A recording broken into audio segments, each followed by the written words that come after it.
Welcome to the Week 16 Fantasy Flex main slate episode presented by Prize Picks. I'm your host, Chris Raybon, joined as always by my dude, Sean Koerner. Sean, what's going on?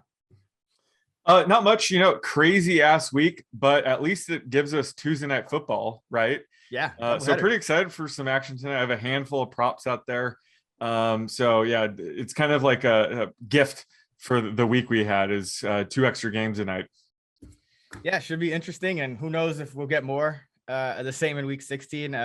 As we record this on Tuesday afternoon, Marcus Valdes-Scantling just got added to the COVID list. Tyreek Hill, Travis Kelce, Cole Beasley, who will likely be out because I believe it's 10 days if you're unvaccinated, which I believe he is not. So it's, starting off already, and we'll see how many more big names get ruled out. Obviously, we'll try to go through these slates and as best we can, but, check our rankings at actionnetwork.com for the most up-to-date projections, because these weeks will be crazy. So there's good chance that somebody we talk about might end up getting ruled out by the time Saturday, Sunday, or Monday rolls around. All right, let's just start with the Thursday night matchup for week 16. We have the San Francisco 49ers going to Tennessee to face the Titans. Niners are 3.5-point favorites. The total is 44.5. Sean, captain spot, you know what I'm going to say. It's going to be Deebo Samuel. Where are you going for the captain spot in this game? Yeah, I knew you were going to say that, and I'm not going to disagree. It's Deebo for me as well. We're still seeing this massive usage as a running back with Elijah Mitchell in the lineup. Even when he was in the lineup, he was still getting carries. But, and I was joking that he's only seen 1 catch each of the past 3 games, but we saw, he had a 4 catch for 6 yards receiving line on top of his rushing yards and rushing touchdown. So sky's the limit for him. He's the no-brainer captain play. Obviously, you can't go wrong with like a George Kittle or Jeff Wilson, assuming Elijah Mitchell is out again. But you just can't pass up Deebo here, and then we'll get creative when it comes to our flex spots. Yeah, I mean, I think, Kittle could be a guy that sinks some captain lineups. The Titans have been one of the teams that has fared among the best in the league really well against tight ends. Came into the week averaging just 38 schedule adjusted yards allowed to tight ends, and they rank 8th in DVOA. So not that Kittle is a guy that's going to get slowed down by any particular matchup in terms of, being like a top 3 tight end, but he may have a more, mediocre game, or he may not get in the end zone, things like that. Whereas Deebo, I mean, he's been just like the end zone and him are just magnets this year. So I think of the 2 guys who are only $400 apart, I think that, Kittle has a lower floor. And so that's why I like Deebo over Kittle. Obviously, if you're multi-entering, you're going to get some Kittle in there as well. And Mitchell is questionable, so he hasn't been ruled out yet. So he's another player, like when he's been in the lineup, he's seen huge workloads and has been usually productive. So he's kind of like a sneaky play if he's ruled in, but there's some knee issues. So he'll definitely, I think the rostership, especially in the captain spot, will still be low if he plays. So he's worth a dart throw, but Tennessee has been good against the run. But, Mitchell, I just want to mention he has been productive there. And then AJ Brown's another guy that could be an option. There are some options here, but Deebo is just like, head and shoulders above the rest. All right, DFS cheat codes, guys that you would kind of fill out your lineup with here. So on the Tennessee side, we're gonna have to see what's up with Deontay Foreman. He's banged up. I think Dontrell Hilliard could be sneaky even if Foreman suits up.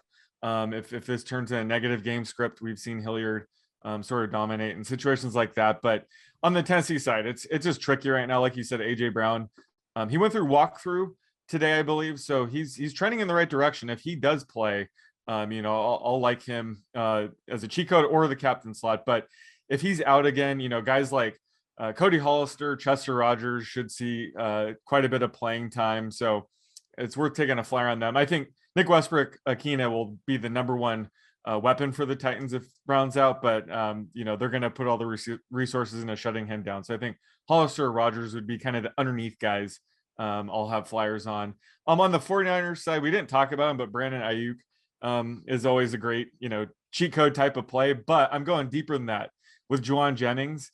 He's been pretty sneaky of late, having a couple 3-catch games, including a touchdown last week. He's sort of like developing into that Kendrick Bourne role, where he's, one of Jimmy G's favorite targets, in the red zone area. So I think Jennings is sneaky on a showdown slate like this. Yeah, because the Niners aren't playing a bunch of those like true scrubs, like, Dwelly and Charlie Werner, the backup tight ends. They only get a couple of snaps. And then, guys like Trent Sherfield's not really getting any snaps these days. The other guy I'll mention on the Niners side, Kyle Juszczyk, Juice. He's always going to kind of be a part of the game plan. There's always going to be a few plays kind of designed for him. And, even if it's kind of misdirection or throw off the defense, but they could happen in the red zone. So he's another guy that, could potentially score a touchdown or get, 7, 8, 9, 10 points if things break right. So like Juszczyk, he's just 1,800, which is, cheaper than pretty much any other running back. Jermichael Hasty's another one. He'll play a lot on pass downs, him and Juszczyk, especially if Mitchell's out. I think if Mitchell's in, that's where, Hasty kind of is off the table. But if Mitchell's out, I think Hasty is in there as well. And then, that's like the Niners defense, I think also. I mean, the Titans really, really could use AJ Brown back. But now if Foreman's banged up, that still hurts. I mean, he's been their closest thing to Derrick Henry. You're obviously never going to get close, but he's the guy that's picking up the tough yards. He's the guy that's, putting up the 100-yard game. So it's like, and like Julio, I mean, what's his deal? It looks like he's going to be out, right? He's questionable. Oh yeah. I'm just assuming he's out at this point. It's the same even if he hamstring. plays, he's not playing, right? It's like, so yeah, the Titans offense, I mean, they've struggled to score points. Just look at their games since Derrick Henry's went down. Really, obviously the receivers haven't been healthy either, but they've struggled to score 20 points in games. They struggled to move the ball. So I think that the Niners defense has been really consistent. Hasn't had a blow up game of late, but a bunch of 9-point, right on the cusp of double digits. All they need is like a touchdown, and I think you could have one of the highest scoring plays on the slate there with San Francisco if they get a touchdown one way or another. So San Francisco for me. All right. Yep. Yeah, I love the Juszczyk call. Just real quick, Juszczyk call is good, but he's almost like too obvious as a fullback. We always say the fullbacks, backup tight ends. And what do we see? Thursday Night Football, Michael Burton, of all people, scored a touchdown. And then Jesper Horsted, like the 8th string tight end for the Bears, scores a touchdown. So you can never, go deep enough when it comes to these games. So maybe like a Kerry Blasting game. I don't even know who's your boy, Kerry Blasting game could be in play as well. But you always got to find one of those like troll touchdowns on a showdown slate. How about this? Because I'll give you a little more realistic option then. Kerry Blasting game, the thing about Blasting game, he usually doesn't touch the ball unless he's playing the backup halfback. So if Foreman's out, then maybe. If not, Blasting game usually plays the fullback role because Torrey Carter, their other fullback, was placed on IR. But a more realistic one, Michael Pruitt. That's what I was gonna say. Yeah, yep. Michael Pruitt, like he might, he could go like 5, 6, 7 straight weeks with like 1 catch in a game, but he does get his red zone targets here and there. So he scored a couple of touchdowns over the last 10 games. So he's an option as well. Obviously, all the tight ends for Tennessee are kind of in play here. I'd rather the tight ends because the Tennessee, with the way their receiving core is banged up, I feel like they tend toward the big set. So like, even though San Francisco numbers wise is really good against the tight end position, you're usually covering like 1 tight end. You're not, when it comes to the second and third, you're not really docking them for a tough matchup. It's just kind of is what it is. So yeah, and we're not looking for an 8-catch game for 80 yards here. Just one catch for a 5-yard touchdown. And you can win the slate because we're dealing with thousands of lineups where everyone's using the same players. So I just like to find just one unique player for each lineup. Pruitt would definitely be one of those guys. And Ferkser even. I mean, I know he's not, he's disappointed, relative to what we thought might be the case, but he's still a guy that could line up in the slot. And he could Ferkser could get 8 catches. Like I know he hasn't. I think his high this year was probably 5, but like he's a guy that like if the game script broke right, he could get like, at least 5 catches. Let me not say 8, but 5 catches, which could be, obviously very profitable at 2,600. So yeah, tight ends. That's the moral of the story. Look at the tight ends on Tennessee. All right, let's get into the main slate. Let's start at quarterback. Sean, who are your top 5 quarterbacks for week 16 as we record this early on in the week? So I have Mahomes number one for now, assuming Kelsey and Hill can play. Then it's Kyler Murray, Justin Herbert, and then Jalen Hurts, and then Tom Brady at number 5. I'm keeping him there, but Aaron Rodgers is basically tied with him. But I'm assuming he gets at least Mike Evans to suit up here. So I'm sticking with Brady in my top 5. Yeah, I got Mahomes number 1 as well. He would probably drop out of the top 5 if Tyreek and Kelsey are ruled out. If one of them is ruled out, he would just drop out of the 1 spot. So keep that in mind. Justin Herbert number 2, Kyler Murray number 3. I flip-flop him just because I think Herbert, I think they're going to be a little more aggressive, are the Chargers, and I just don't think that Murray in that offense is the same without Hopkins. Like it's still a talented quarterback and it's still a guy that can run, but it's just a lot easier to cover without Hopkins, kind of demanding 2 players, like you can kind of play him a little more straight up. And then you could, dedicate, maybe that player you're going to double Hopkins with. Now you can spy on Murray. So then you can play man coverage because now you have a spy. So it changes everything with Hopkins out of lineup. Jalen Hurts, I agree, number 4. And then I'm putting Aaron Rodgers number 5. What else does a guy got to do, man? I mean, every week is just, it don't matter who's out there. As long as Devontae's out there, doesn't matter what defense they're playing. Doesn't matter what the spread is. It's like they cover and Rodgers puts up big numbers. So, I can't knock Rodgers out of top 5. I think he's going to be in there regardless. And Brady, I mean, I don't know if Mike Evans is suiting up. These early week optimistic projections, I'd never trust them. I know AB should be back, but the way Brady played against New Orleans, and then, it's getting late in the year. Carolina's a run funnel defense. I think they could go back to big heavy personnel with Gronk and Brate, maybe Howard, Ronald Jones, just use him in power sets and do it that way. It's the perfect kind of game for that, So I'm nowhere near trusting Brady at this point in the week. And then Josh Allen, another guy I probably should mention, just really tough matchup. So he's outside the top 5 for me as well. All right. Who you like for your DFS cheat codes, guys that you are higher on than a consensus this week? So Jalen Hurts at 6,400. He's too cheap. His ceiling is way too high to be that cheap. We'll have to see how he plays tonight with his ankle injury. I'm assuming he'll be close to 100%, but that could change my exposure later in the week.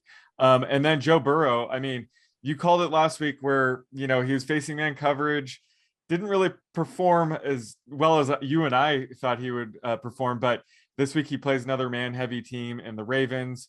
It could be a low scoring kind of environment, but I think he's still sneaky at 5,900. They lost Marlon Humphrey. So I think he could bounce back this week. His rostership is going to be very low, I think, after last week. So I think he's sneaky in GPPs. And then Justin Fields at 5,200 against the Seahawks. With the Bears out of playoff contention, I think they just let him rip the rest of the season. Why not? So I think with his dual threat ability at 5,200, his ceiling's too high. And this Seahawks defense has coughed up 300-yard games to guys like Jimmy G, Colt McCoy, and Davis Mills the past few weeks. So I think Fields could have a ceiling game in terms of passing stats as well. So at 5,200, he's certainly in play in GPPs. Yeah, Justin Fields really stands out to me as well. Even with that offense continuing to be a dumpster fire, you have Fields putting up decent fantasy lines. Unfortunately, didn't run the ball as much as I would hope for. I know I like the over on his rushing. He went under for the first time, being healthy. That 34.5 number, in the last 6 starts, or 7 now, I guess. But it's a good matchup for him. So he really stands out to me at 5,200. Jalen Hurts as well. Another guy I'll mention is Tyler Huntley. If Lamar Jackson's out, he's gonna even at 6K. I think he's worth playing. I mean, he would be my quarterback 8 if Lamar is out. So I think it's worth paying for the rushing upside. Same thing with Cam Newton. I mean, it might be ugly, but going against Tampa Bay in a game where I don't think Tampa Bay may throw as much, just what they're going through at receiver, I think this is kind of plays into Carolina's hands in terms of, being able to just kind of run Cam and not have to drop him back 40 times. So the more he runs, the better. And he is still one of the more useful quarterbacks, even as a 14.5 point underdog against the Bills. He's currently the quarterback 5 on the week for week 15. So I don't think you can ignore that, just given the carnage that's going on here. Yeah. And one other guy I'll mention is Zach Wilson. And it seems disgusting, but what I say about Davis Mills last week, like going against the Jaguars, man, you just can't get enough exposure to like anyone going against the Jaguars. Davis Mills currently the quarterback 10 on the week. So like, I think Zach Wilson, he's rushed for a touchdown in 3 of the last 4 games. If he gets another one of those, he might actually be able to couple it with a decent passing line in this game, just because the Jaguars are so bad on defense. So I like Zach Wilson at that cheap price. Another guy that I feel like no one's going to be on, even despite the matchup. I feel like Trevor Lawrence might even get more on rostership. So I'm going to go with I don't know what avenue in New York can we give Zach Wilson? It's not Broadway. It's like Amsterdam Zach, like Amsterdam Zach, like 2nd Avenue Zach, yeah, but yeah. You know New York better than me. Yeah, so exactly. Yeah, you only lived there for a year. I'll give you a pass. Yeah. But yeah, I love the Wilson call, and we've seen his rushing upside the past couple weeks. That's something that we haven't seen from him all season, right? And he was kind of one of those guys where he had like Mahomes' skill set, where he can like scramble, do things with his legs, but he hadn't done that at all in the first 13 games. So now that he's unlocked that the past couple weeks, I can finally get behind Zach Wilson, especially in GPP. So love that call for Amsterdam Zach.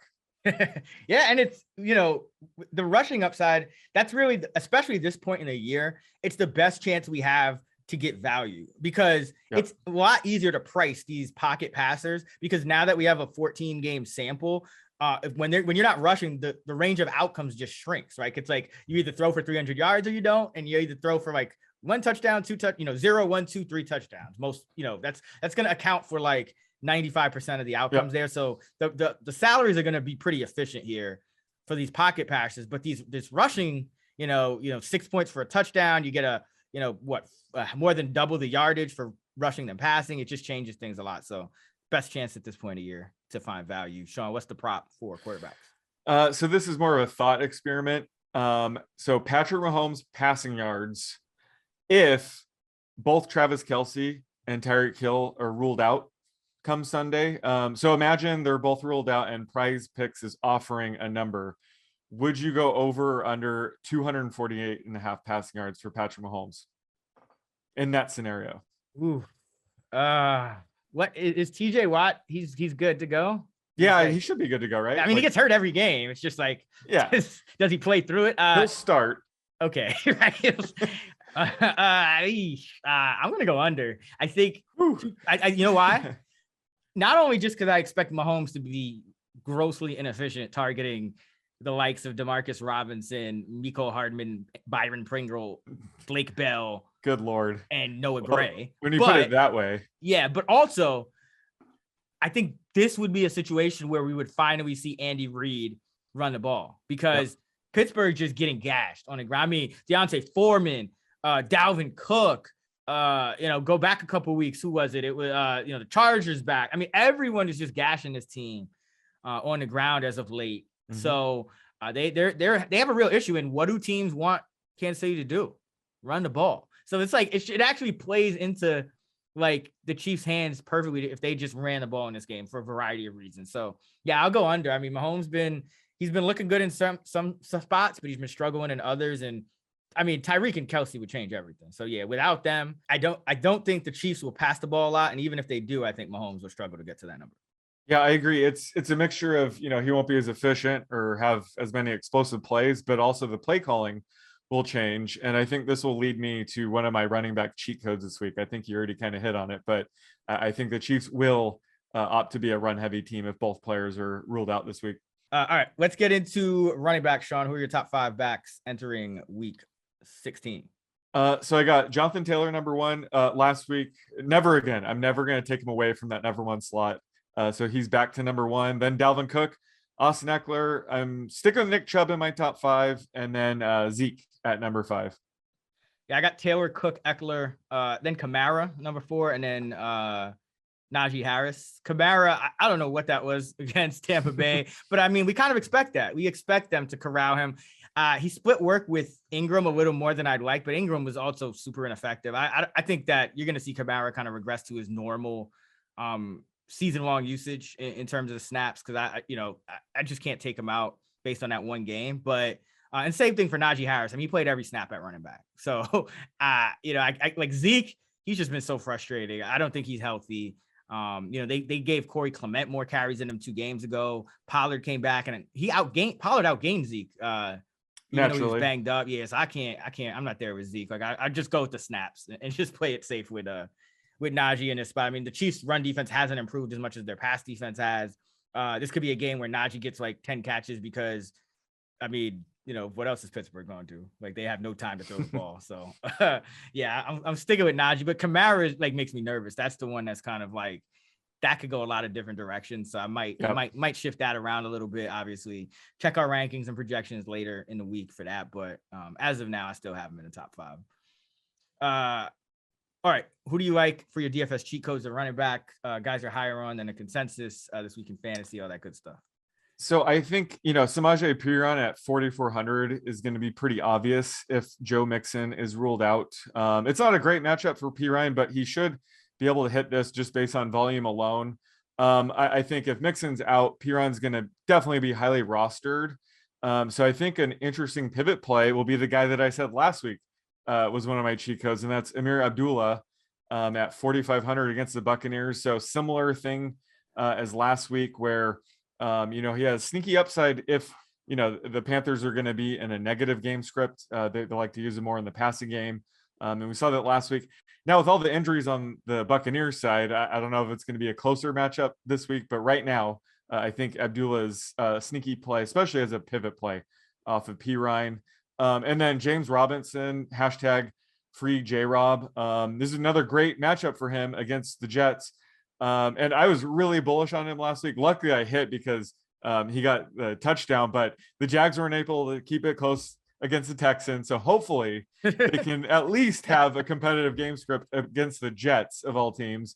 The only downside really is Carlos Hyde is back, so he's going to eat into he's out for the year. Oh, he's already. Oh my God! Then I really love James Robinson now. Breaking: Carlos Hyde has gone on the injured reserve. God! Okay, with so a concussion, James Robinson, which is best of luck to Carlos Hyde. That's not. Yeah. You want to hear a guy going on the injured reserve for? Yeah, that's a shame. I thought he was going to return and eat into some of Robinson's workload, but looks like Robinson's going to be the workhorse, and we don't have to worry about Urban Meyer playing games or anything like that. So love Robinson at 5,900. And then, as I was alluding to in our quarterback section, Clyde Edwards-Helaire this week against the Steelers. You mentioned it. The Steelers have been getting gashed by opposing running backs. If either or Travis Kelce or Tyreek Hill are ruled out this week, they're going to lean on Clyde Edwards-Helaire in the running game even more. So love him at 5,800. And he has a really high floor and ceiling combo this week. With James Robinson, I mean, he touched the ball the most since week 3. He played 84% of the snaps the most since week 7. So really like Robinson. I think that, even if the Jaguars, just Jaguar against the Jets, Robinson still is, one of the 2 guys. Well, there's actually 3 guys I actually trust on the Jaguars, and it's probably the other 2 probably aren't who you'd expect. We'll talk about them in a little bit, but I think he's safe because I still think he's going to get, his 20 touches. And against the Jets, did you see the Dolphins last week? It was just, I think they had plans to pass the ball and they just kept calling the same running play over and over at one point in the game because it just couldn't stop them.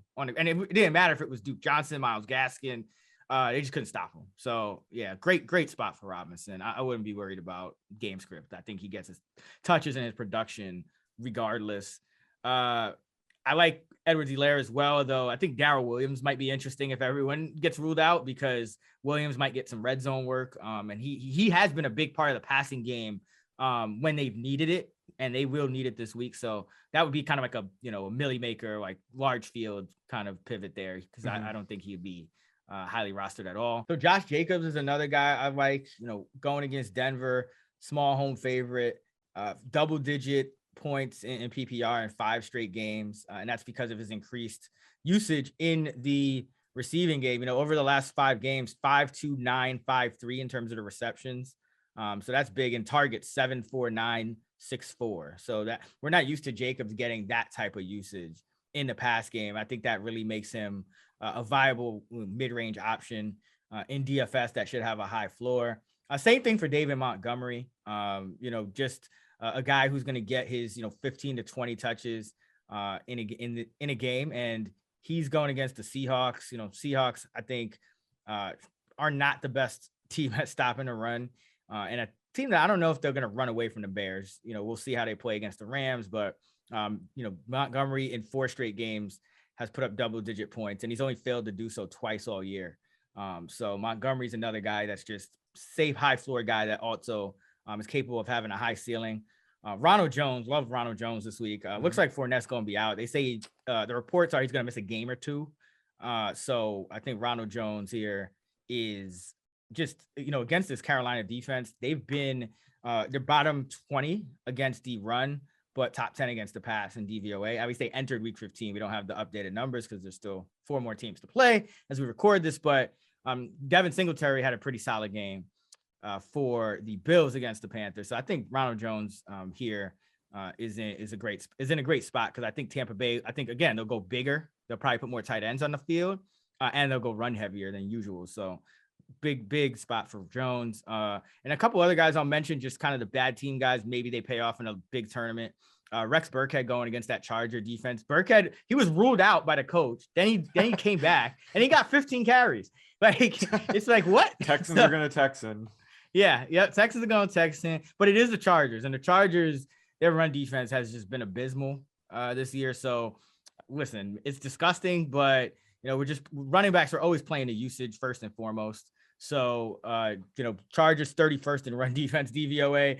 Burkhead just gets to like 4 yards a carry instead of his usual like 2.6 against this Charger defense, or he gets in the end zone. Either or, that could pay off. So Burkhead, and then Michael Carter, he came back and just didn't do as much as we thought. The reports were that he was going to get a pretty significant role, but Carter just didn't do much, even with Ty Johnson, who's their main pass catching back. Even with him ruled out, which I thought would even help Carter more, he didn't do much. But I like the bounce back spot, home favorite running back that's cheap going against the Jaguars. So again, Urban Meyer was just one of the reasons that I like to fade the Jaguars. But this Jaguar team, it was still comical to me how the line moved like 2.5 points or something, like 2 points, just because Meyer it was like, I've been the number one guy, like, yo, this dude Meyer, something's up with this guy, like he's not it. But even I was like, there's no way he's worse. Well, the Texans had a few players on defense, I think, ruled out due to COVID, so that was part of it. Oh too. Yeah, you need players on defense to face the Jags. Yeah, that's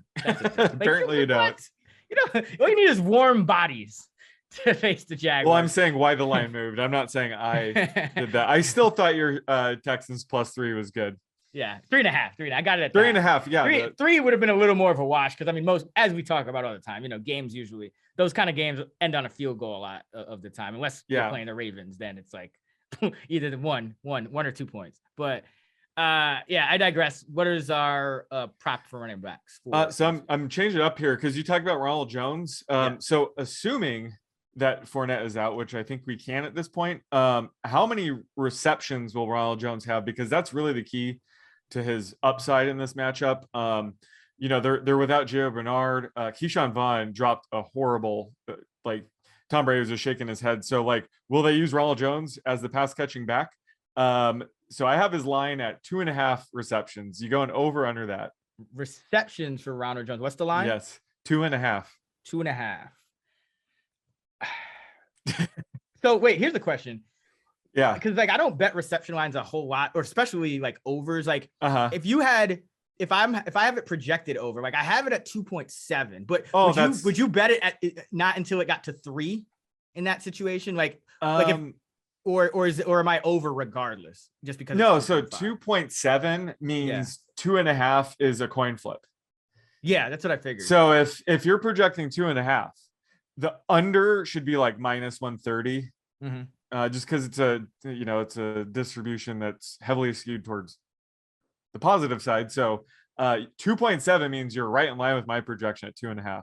So thanks for the sanity check. So you said you're projecting Jones and Vaughn to basically split routes. I think that's fair because Jones just hasn't been used much as that kind of back. Like for the year, he's got 26% of the back of the non-quarterback design runs, but just 12% of the routes per drop back. So you kind of, it's like almost I actually, so I have him 75% of the design runs and 40% of the routes. So that's kind of in line for the most part with what he's been doing. So I think it's fair to kind of, especially because we saw Vaughn mix in quite a bit too. Yeah, but did you see Brady and Arians' reaction after he dropped that? Didn't look good. So they have looks like they have Darwin Thompson is the running back they have on the practice squad. So he might get called up and and they have Kenyon Barner. Yeah, Barner. I think it would be Barner. Yeah. So maybe one of those guys will actually mix in a little bit more.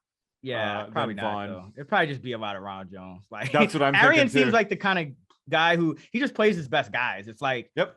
Yeah, I don't foresee Darwin Thompson, or if they haven't done anything this far, like they not. Yeah, it's like Vaughn will be lucky to get half the backfields.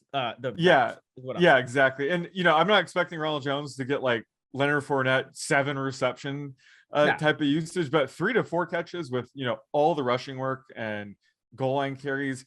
Ronald Jones is like a sneaky high end RB2 this week. So, but like if he's being used as a pass catcher as well, that's going to unlock his ceiling. Yeah, I have him for right now, early in the week, about 17 touches for just over 80 yards and about 0.6 touchdowns. So definitely fair. Good spot. Yeah, good spot for Jones. All right, let's go to wide receiver. Sean, who are your top 5 for week 16? So I got Cooper Kupp, Devontae Adams, Tyreek Hill, Justin Jefferson, and Deebo Samuel. Yep, same exact one for me. Obviously, if Tyreek gets ruled out, Deontay Johnson, I think, would probably hop into that spot. Keenan Allen and Jamar Chase, all those 3 are right there. But Deontay and Allen, they've just been a little more consistent. Whereas Chase, I love the matchup again against man cover. Didn't work out last week. Very disappointing. It just killed me. I think he had 1 catch, but loved, we'll talk about this in a bit, but there's some good bounce back opportunities here. But Allen actually, he's been the most consistent. So I think I'd probably go Allen into that 5th spot if Tyreek is ruled out. All right. I think the entire league is in a bounce back spot this week. Chase had a bad game, but so did everybody else. Yeah, so all the overs this week. Yeah. All right. Who do you like for your DFS cheat codes? Guys you're higher on than the consensus. Guys you think you're going to bounce back? So Justin Jefferson, the first bounce back candidate. I mean, he had a brutal, Monday night performance where he only caught 4 catches for 47 yards and a touchdown, which is remarkable if you consider that Kirk Cousins only threw for 87 yards. So, Justin Jefferson, like his price is too low right now, even if Adam Thielen were to return. And, I saw some of the video of Thielen warming up last night. It didn't look pretty. So if he returns, it's probably going to be just sort of a decoy role. So Jefferson at 8,100, just the way he's playing right now. And that matchup itself should be a shootout. I love him at that price. And then Antonio Brown at 4,900. It seems like a joke that he's at that price right now, considering they might be without both Godwin and Evans. And remember, Brown should be over I think it was an ankle injury by now. He's coming back from his ridiculous vaccine card scandal. So, he should be good to go and step into possibly a 6+ catch role. And then our boy Laquan Treadwell stuck at 3,500. No brainer play there against the Jets. So love Treadwell again this week until he's over 4K. I think we're going to be sticking with him. And then Hunter Renfrow, another bounce back candidate this week at 6,800. He's way too cheap at this price. I know he only caught 3 balls for 32 yards last week, but that everybody had a bad game. So I think he's going to bounce back this week. Love his floor and ceiling combo, especially on a full PPR site like DK. So love him at 6,800. Yep. Love all those guys. Treadwell in the first game without Urban Meyer led all Jaguars pass catchers in routes per dropback at 95%, a season high for Treadwell. So only he's Urban Meyer leaving only gave Treadwell more usage, which is a positive sign, obviously, for him. And that was sorry to cut you off, but that was when Urban Meyer got fired. The first thing I tweeted you, I asked you, does this hurt or help Laquan Treadwell? And I think we found our answer. Oh yeah, sorry. My mentions are blowing up with people like, give Urban Meyer a break. was like, what? Oh, really? I didn't Yeah. see those. Yeah. But yeah, I asked you if Treadwell was going to benefit from Urban Meyer getting tossed or not, because I thought maybe he was getting playing time because Urban Meyer liked him. But I think last week answered my question. Well, that's one of the reasons why I didn't think the line move was warranted. It's like Darrell Bevel took over. He's been the offensive coordinator this whole time. Yeah. It's like I don't know what's going to change on the offense. But except Robinson, obviously. But yeah, Treadwell really stands out. AB really stands out. Renfro, I do think he bounces back. Obviously, took a little bit of the luster off with him not being able to show the same floor that he has in recent weeks without Darren Waller. So that was disappointing. Some other guys I like, a lot of guys in that mid-range, right under Renfro, actually. Russell Gage, he's got a matchup against the Detroit Lions. So this, Gage has been over 60 yards in each of his past 4 games. He's seeing consistent targets, 7, 12, 8, 11. He's the number 1 receiver, not Kyle Pitts, for the Atlanta Falcons. And I think part of that to do is obviously he's a true wide receiver, but number 2, defenses are really zeroing in on Kyle Pitts. He's the more dangerous guy. Gage is the guy that's going to, kind of find the sweet spot in the zone and, get you your 8-10 yard catch and move the sticks and things like that. But he's just not as explosive. But for, PPR leagues, which pretty much all leagues are, and all DFS, sites are, I think Gage is in a really good spot here against the Lions. Marquise Brown. I mean, whether it's Lamar or Tyler Huntley, I think Brown is in a good spot here against the Cincinnati Bengals. Brown and Andrews both do well against zone coverage. The Bengals are a zone heavy team. If it's Huntley, I mean, he just targeted Andrews and Brown almost exclusively. And that was with Bateman on the field a ton. So I think that Brown, he's been a more consistent player this year than he has in years past. He had a little bit of a bad stretch. I think that might've been due to injury a little more, when he's a small dude. So when he gets banged up, it's not good for him. We've seen this, I think his rookie year, the same thing kind of happened. So I think Brown, I think he's healthy, and I think he's in a good spot. Amon-Ra St. Brown, obviously this depends to some extent on Jared Goff, because Goff has been playing a little better lately, but it's hard to ignore him now with the way he's producing. DJ Moore, I like DJ Moore in this spot against the Bucs. I think that against these zone defenses, there's still a chance that the Panthers might have to throw at some point. The Bucs are still 11-point favorites. So, Moore has kind of rebounded a little bit as of late here. And I think, with the offensive coordinator being fired, I think, they're going to get more of the ball every week. Like that's like the bare minimum. So Moore has 4 straight games of at least 14 DraftKings points after, a 3-game lull where he had single digits. So, and before that, he was over double digits all but 1 week. So, I think he's back to that kind of consistent mid-range wide receiver 2 value. Van Jefferson and Odell Beckham are still underpriced because they don't play till Tuesday. So assuming both of those guys make it out of the Seahawks game, okay, I think those guys are going to be underpriced again. They play pretty much every snap for the Rams, along with Cooper Kupp. They run that 3-by-1 personnel almost exclusively these days. So love those guys. Jamison Crowder, I think against the Jaguars, play guys against the Jaguars. Crowder ran a route on every single drop back for Zach Wilson last week. So I didn't have a great game, but I think this is a spot where he absolutely could. Keenan Allen, I already mentioned him. And then I think Chase and Deontay, higher up in the salary range. So we'll see how the value opens up. Chase Claypool, that is, right? No, absolutely not. No, Jamar Chase. No. Hell no. Sorry. I like Chase Claypool as a player, but he's essentially been relegated to like the wide receiver 3. Like McLeod is running more routes to him now. So yeah, James Washington has been stepping up lately too. Yeah. And it's just tough because really it's not all on Claypool. Obviously he made the big mistake at the end of the Vikings game, but it's not all on him. It's just that they don't have time to protect Ben to get the kind of routes developed that Claypool needs to have success. So talented guy, he'll get a couple of rush attempts, but I don't think you can trust him at all in fantasy. I mean, maybe in a super large field, the problem is he's still overpriced. Like, so it's like you're playing him like just solely to be contrarian now. So if you want to take that plunge, I mean, be my guest. It's a pretty low EV move at this point. He did put up your favorite box score of all time last week. He did. So 0 catches for 12 yards. He's got that going. Oh, he had a rush for 7 yards too. Yeah. I don't like, why don't they just count. It's weird how they count those like reverse passes. I don't know, but I know it's going to come to screw me over on a prop in the next couple of weeks, right? Yeah. Like... It's like Chase Claypool, like under 1.5 catches, and he gets like, or like over 0.5 catches. Yeah. Like he gets 0 catches, even though he has positive receiving. Yeah. Is that like how that Crowder to Berrios play last week? Is that like the same type of play? Well, first of all, let me see if they updated it, because that could, sometimes they do stat correction. So let's see if they changed it. No, she still has 2 targets, 0 catches for 12 yards. That's up there. I think Mike Evans last season, his Deuces Wild line, 2 catches for 2 yards and 2 touchdowns is still my favorite. But yeah. Chase Claypool's line last week is now my number 2 all-time favorite line. Yeah, it's pretty amazing. And then Deontay, I think along with Jamar Chase, 2 good bounce back candidates. Jamar, man coverage, one of the best in the league, even with the bad game against Denver, who, by the way, played a little more zone, which was smart against Cincinnati. Both teams play good defense, in that game. And then Deontay, I mean, against Kansas City, you're just going to have to throw the ball at some point. Deontay played every snap, ran a route on every snap against Tennessee. The production wasn't there in terms of the yards. Still got his 5 catches, which you can count on him to do.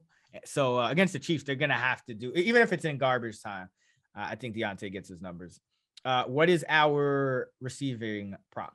Wide receiver prop. Let's go with Christian Kirk receiving yards, just because I want to talk about him. I feel like he's been overlooked by the industry the past couple of games. I was like plus 12 ECR on him last week with Hopkins out, and he had a big game. But you said something interesting earlier. With Hopkins out of the lineup, they're going to be able to, put extra resources on Murray, play more man. So do you think that hurts Kirk in any way, or are you still projecting him high? I have him at 57.5 receiving yards. Is that too high or too low? Yeah, I have him at about 64. So yeah, I have him higher. Listen, he's been, it's more, it comes down to routes for me. Like he's been a guy that's been running a route in almost every snap when Hopkins is out of the lineup. Usually gets to 90%, but for the season, he's only around 79%. So that means, he's usually more of like 3 out of every 4, 75% snap kind of guy with Hopkins in, and he turns into like a true wide receiver 1, with Hopkins out. So I do think that if defenses want, they can devote more resources to him, but at the end of the day, he's still going to be Kyler Murray's number 1 target in terms of routes, number 1 receiver. And it's a projected close game against Indianapolis. I think the spread is 1, the total is 49. So those kind of games, I don't think you can really poke too many holes in Kirk. I mean, he obviously, he's easier to cover one on, with a double team than a guy like DeAndre Hopkins, but he's still the Cardinals' number 1 receiver. So I have him as my wide receiver 15. Oh, nice. You're even higher than I have him wide receiver 18. I thought I was high, but it's good to hear. He's definitely a mid-range wide receiver 2 right now, for sure. Absolutely. Yeah. It's that's just how it's going to go with Hopkins out. All right, let's go to tight end. Who are your top 5 at tight end? So I got Travis Kelce at number 1 for now, George Kittle. Then I have Gronk, Mark Andrews, and then Kyle Pitts in my top 5. Yeah, I have Mark Andrews number 1. I mean, I think he's deserved it.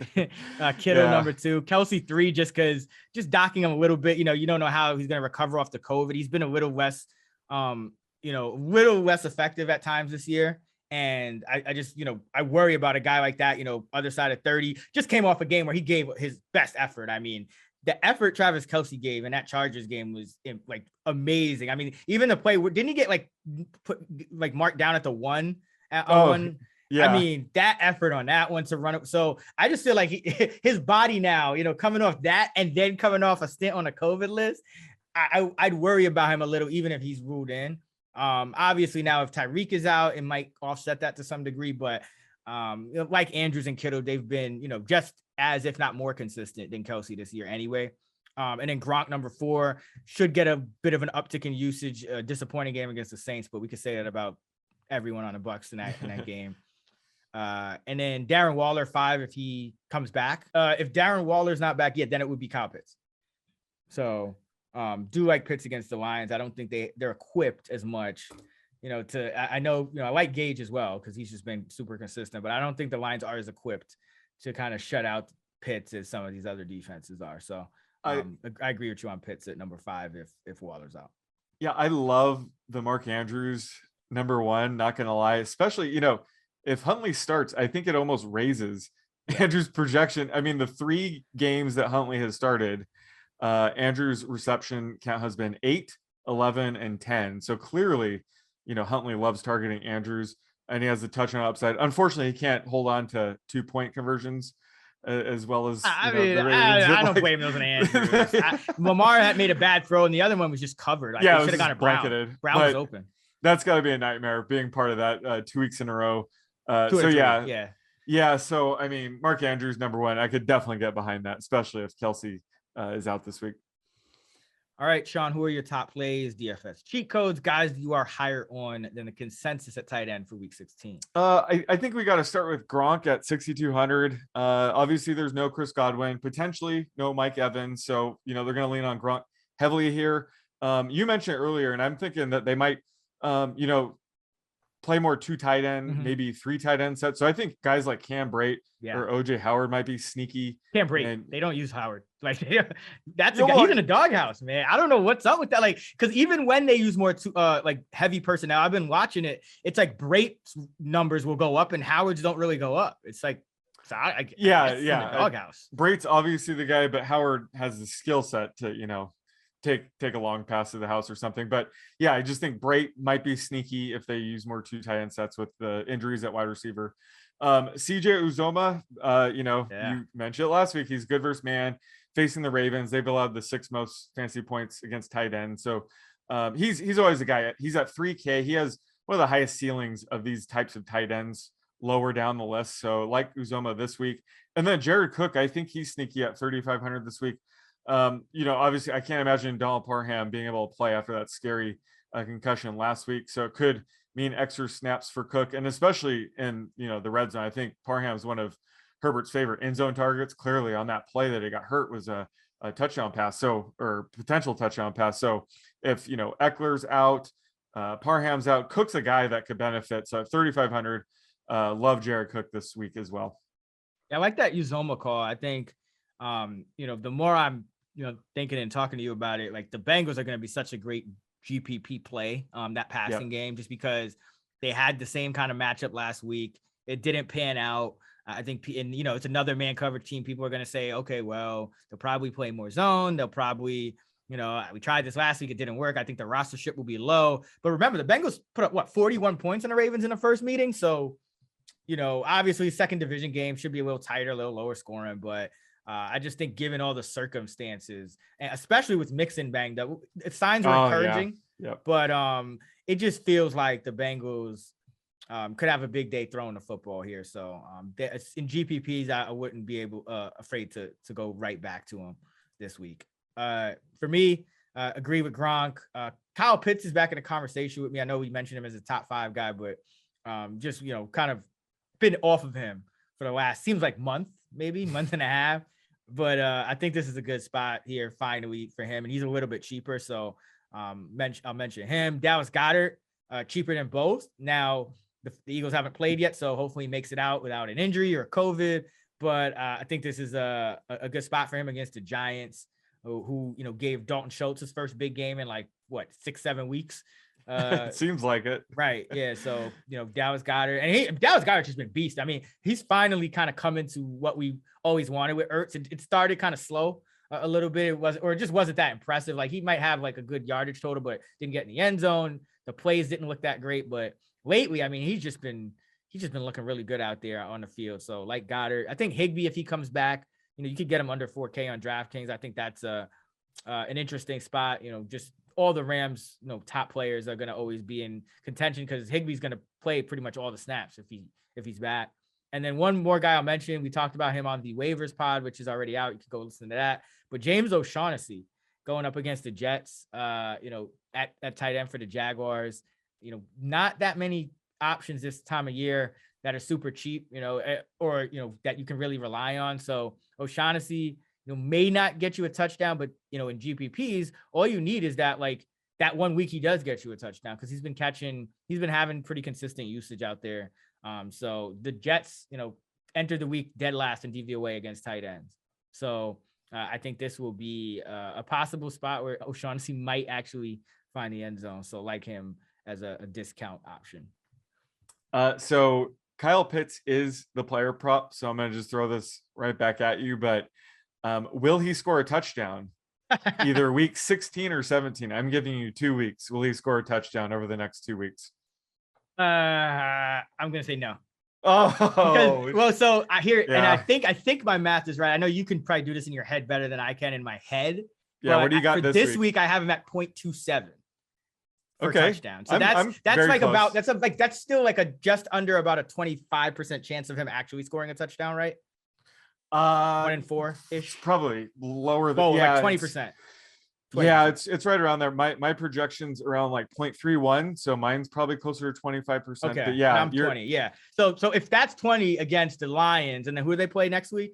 Oh, the Bills. So it's got to be this week. Yeah, and they have those safeties that I really have a lot of respect for, Micah Hyde and Poyer. So if my projection's 0.27 this week, what did he scored 1 this whole year? Yep, he scored 1 this. I was gonna set his total season touchdowns at 1.5, but giving you 3 games. Oh, now like it's 3. I thought it was 2. Oh, 3. Well, games. No, I'm saying if I say the rest of the season, I was gonna say, will he finish with 1 touchdown? Was gonna be the prop, but I can't give you 3 games. Yeah, then I'd have to go over but like my projection is like 20% chance for this week, and then probably more like a 15% chance for next week. So that only adds up to 35. But like if you add another week in there, then at least 1 that probability. And I'm going back to what is this calculus? I don't even know what is what math is this? With the conditional statistics, right? Yeah, with the conditional probabilities, all that permutations and all that stuff. Yeah, so with 3 games, I'd have to say over, but 2 games under, and for this week, it's still at a robust 20.27 touchdown projection for Kyle Pitts. Basically, he has to score a touchdown this week, or else it might look like he finishes the season with 1 touchdown, which is not going to be good because, like you've said, like if he ends up being the Julio Jones role, just get a ton of yards, but they don't use him in the red zone, like that's not good for fantasy. So be interesting to see if you can get 1 the next few games, but that's something that's definitely gonna be a hot button topic entering drafts next season. It's interesting though.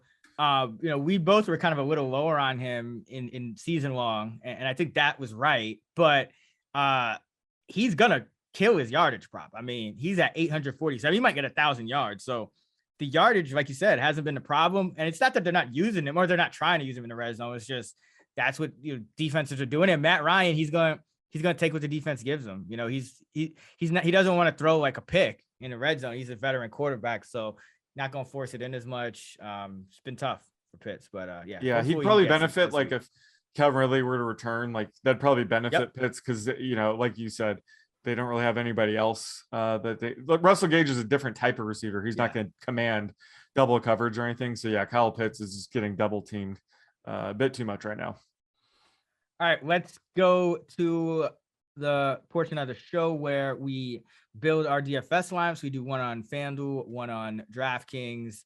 I would start with DraftKings. Sean, I think who went first last week? I started last week. Okay, you start first this week. Yep. I will start first this week. All right, I'm gonna start it back off here, and I'm gonna go right back to Jamar Chase here.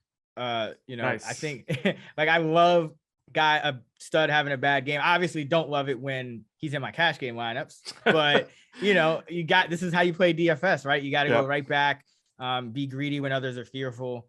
And Jamar Chase, last time we played the Ravens, 8 catches, 201 yards. So I feel good about Chase this week. So starting him off 7,100. Yeah, let's go with Joe Burrow then to complete the stack. And I think quarterback is kind of interesting because all these top guys, it's hard to make a case for, Patrick Mahomes with Kelsey and Tyreek questionable. Herbert, that's a game they should blow him out. Brady with all the injuries, and Josh Allen with Sanders, and looks like Cole Beasley's going to miss against the Patriots. So I think, Burrow at 5,900 sticks out. So let's go back to the well with the Bengals this week with Burrow and Chase. All right, I'm gonna do you a favor here. I'm gonna get a defense out of the way. Oh, thank you. Let's go with the Falcons at 2,600, the cheapest favorite on the board against possibly, what is it, Tim Boyle or David Blau? Oh, either one. Give me either one. Yeah, so Falcons, and remember, the Falcons, they're not a good defense. We know this, but against these like non-playoff teams, they played a little better. And just a couple weeks ago, they had a 13-point game against Carolina in an upset win on the road. So like Atlanta at home against this just injury-ravaged Lions squad. Yep, love that. And let's see. So we're doing pretty good on price so far. 57.33 average for 6 players. Oh, Antonio Brown at 4,900. Just lock it in. So now we have 5,900 average for 2 running backs, wide receiver, tight end, and a flex. Let's see. What we got going on at running back here. I am going to go with, let's go with James Robinson at 5,900 against the Jets, who ranked 32nd in terms of fantasy points allowed to backs. I think James Robinson's in for an even bigger game than he had against the Texans. Love it. Let's see. So we have 5,900 per player left over. I liked your call on Montgomery earlier. He's 5,700. Yeah, I think he's sneaky. I don't think his rostership's going to be too high. And I like having, both those backs like in that 6K range. I think that's a sweet spot this week. So let's go with Montgomery. We could maybe take a elite running back in our flex, but since we got Burrow and Chase, let's go Mark Andrews at 7K. Let's pay up at tight end. Oh, we got salary left over, so we still have 5,450 for a wide receiver and a flex. Yeah, I like a little game stack. Have you seen any weather reports yet? Like what's going on? Listen, I'm just trying to get through the COVID. I'm not looking. I don't want there to weather. be like a blizzard in Cincinnati, and we're sitting here just stacking it. Okay, let's see. Yeah, that's a good call. No, it's actually just, one of the warmest games of the week. 45, mostly cloudy. 6 mile per hour winds. It's weather, which is not predictable at all, but at least we don't have like some major storm coming. Okay, yeah, no, I love the game stack there. Hopefully, Huntley's the quarterback for Andrew's sake. Yep. And then let's see. So I got to go wide receiver here, and you can go with the flex. So we have 5,400. It's a tough matchup, but Gabe Davis at 4,700. I still love his upside for GPP. So let's go with Gabe, assuming Beasley's out, and then we'll see about Manny Sanders. But just Gabe Davis is one of those players that every time I bet on him, he comes through. So, why go away from him? Yeah, no, Gabe Davis. He got the touchdown in the last game against the Patriots. So I think he's a better player than Sanders. I was surprised that Sanders was given that much usage. I guess it was veteran deference or something. Maybe he outplayed him in the preseason in camp. I don't know, but from watching both of them play this year, I don't know how Sanders could have outplayed Davis. Davis, every time he's been out there, he's looked strong, and he looked strong all of last year when he was out there. So yeah, it's kind of exactly. Okay, so we got 6,200 for a flex. I will go with Gronk, Higgins, Mike Williams, Javonte Williams, Edwards-Helaire. Yeah, you got Jacobs, Gage, Pitts, Brown, Edwards-Helaire, Gordon. Let's go.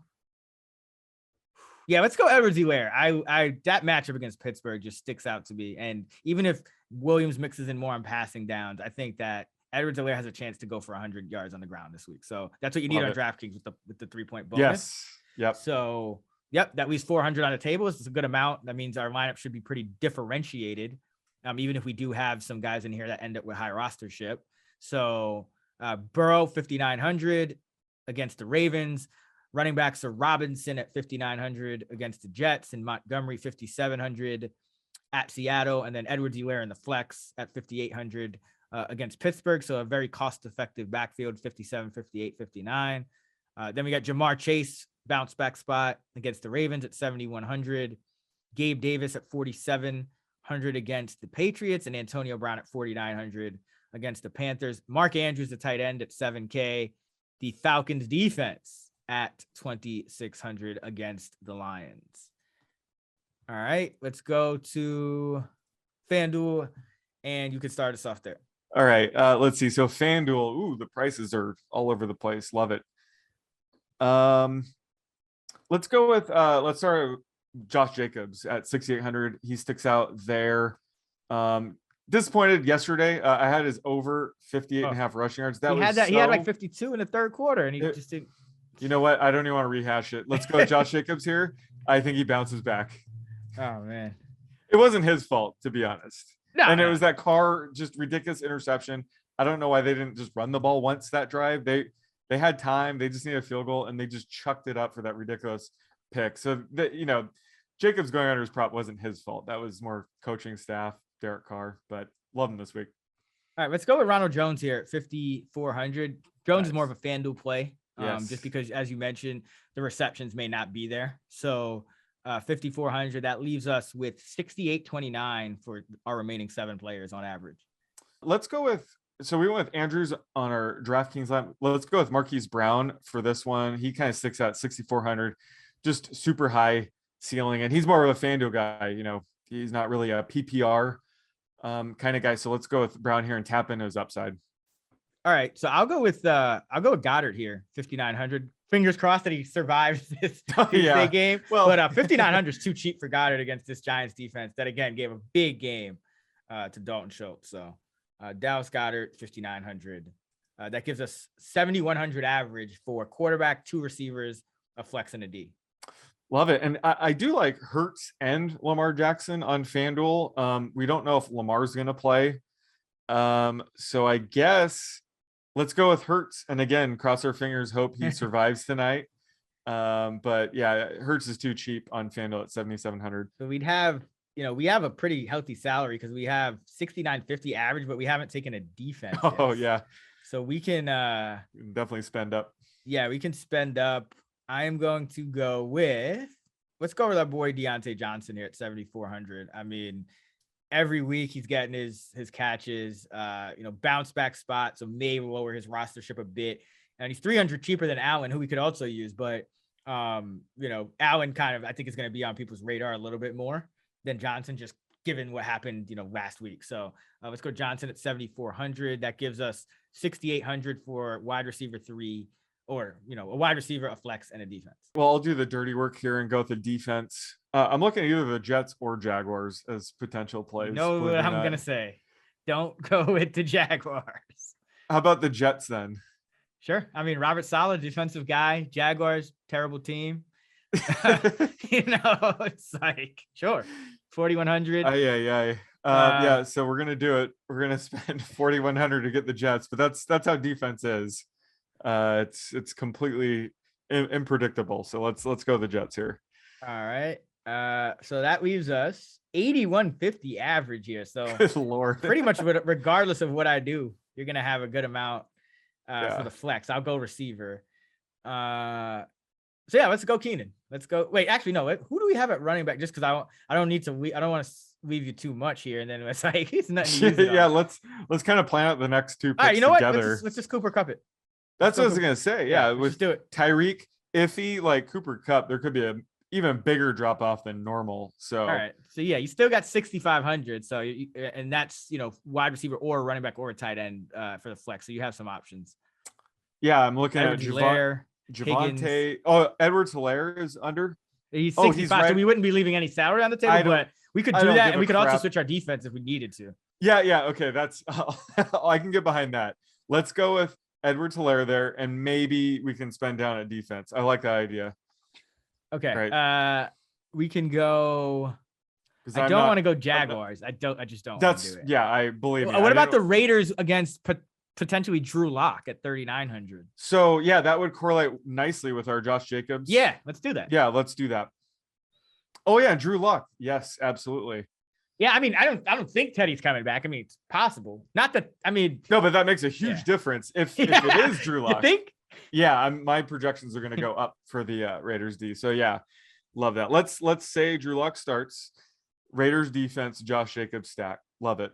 Oh yeah, and I mean, listen, I did have the Bengals, so I was obviously paying close attention to this game. But how good was that play where Drew Lock just got the ball taken right out of his hand? Oh, I don't think I've ever seen that before. I mean, I don't like him as a football player, but I like watching him. It's always exciting. Yeah. Oh yeah. It made for a highly entertaining last few minutes of that game. I obviously needed it after just like a brutal Teddy Bridgewater collision there, which kind of that was on the whole thing. But oh man, that was so scary. I was watching that game with you. I was rooting for your +3 And yeah, when Teddy went down, that was so scary when he was like shaking on the ground. Glad he was okay, but that and the Parham injury definitely shook me this week. You hate seeing players down the ground shaking like that, but glad to hear he's okay. Yeah, Elijah Riley. It happened to the Jets player as well. Elijah Riley. Yeah. Just some big hits, and then obviously, Arians wants to get a conversation started about the low hits as well because got the way Godwin got hit. So it was just a bad week in terms of some real brutal injuries. In the NFL. So hopefully it's better this week. Maybe we'll get a higher scoring week, but like this lineup. Got Jalen Hurts at 7,700 against the Giants. Josh Jacobs at 6,800, stacked with the Raiders D at 3,900 against Denver at home. Ronald Jones at just 5,400 at Carolina. Our receivers are Cooper Kupp at 9,800 at Minnesota, Deontay Johnson 7,400 at KC, and Marquise Brown 6,400 at Cincinnati. Our tight end is Dallas Goedert, who is stacked with Hurts, so that's 5,900 for Goddard against the Giants. And then our one overlapping player is Clyde Edwards-Helaire, 6,500 at home as a favorite against the Pittsburgh Steelers. All right, that is going to do it for our lineup building segment. Again, be sure to check out actionnetwork.com. Our fantasy rankings, our projections are there. So you can get the most up-to-date information because I imagine things will be changing a whole lot this week, even if it's not just amongst the guys we're talking about on this podcast. There's always guys, going on and off the COVID list. So keep updated with that. There's also Saturday games, so don't forget that you may have to make some decisions a little bit earlier than usual.